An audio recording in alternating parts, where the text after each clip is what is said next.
years ago, I was that owner that thought all I had to do to keep my cattle dog calm, his name's Lewin, was to tire him out.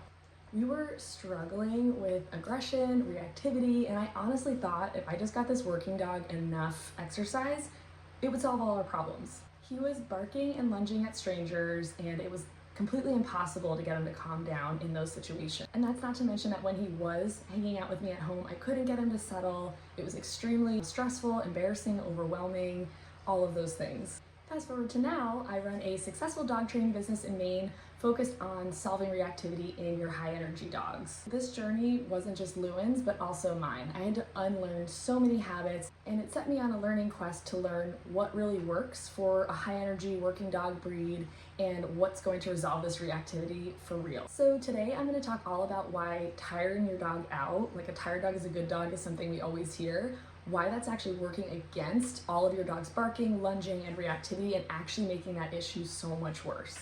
This is all the stuff I wish I knew then that I was like desperately trying to find, and I really want to share it with you so that it can help you manage some of your stress and overcome some of this just overwhelm you might be experiencing. Whether you're in the thick of it right now or you just want to avoid the mistakes that I made, here are some really helpful tips that are going to help you and your dog out. Hi guys, just a minute of your time. I promise it's worth it. Lewin and I just wanted to let you know that I offer a free Q&A every Tuesday to answer all of your dog training questions, totally free. You can join, you can even submit videos there and get feedback. Also take a look at my reactivity blueprint below. That's a great way to get started with your dog.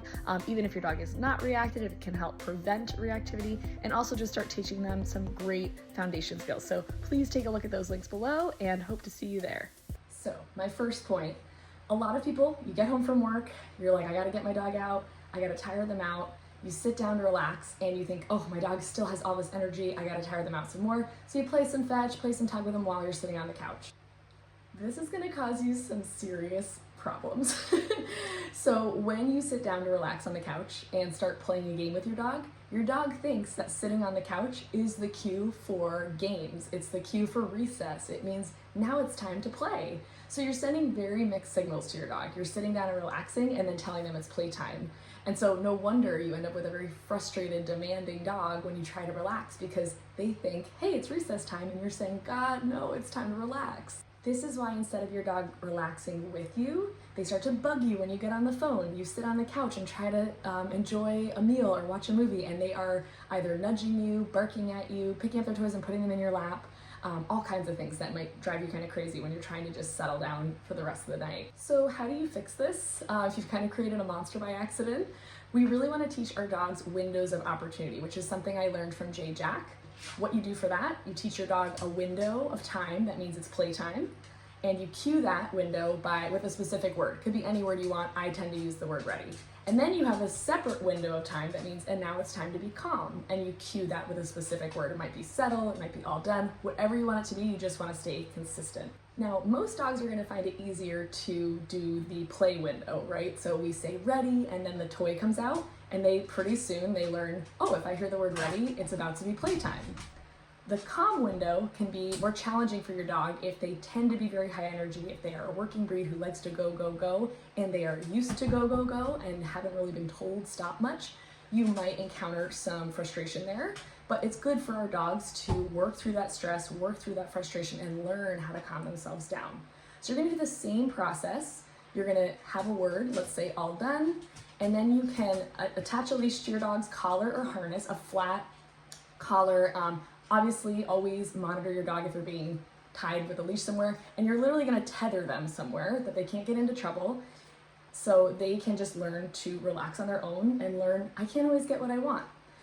So typically, these things are best when you can teach them side by side, because learning in opposites is gonna be an easier way to teach ready means bring my energy up, calm means all done means bring my energy down.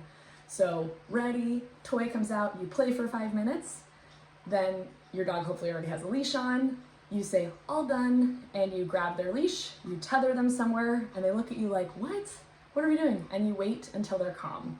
When they're calm, they get to be free. If they get crazy again, all done, they go back to their tether. And this is how you can start to teach your dog a verbal cue for bring your energy up and bring your energy down.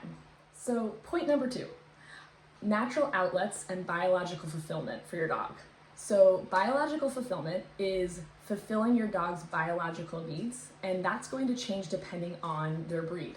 If you have a border collie and they're living in an apartment, they are not getting biological fulfillment by going on a 20-minute neighborhood walk. They are bred to be like out on open land, moving sheep. Like there's a lot that they are not doing in that environment. So you have to create outlets for those needs, or they will find them in other places. So border collies, in this example, they like to stalk, they like to chase.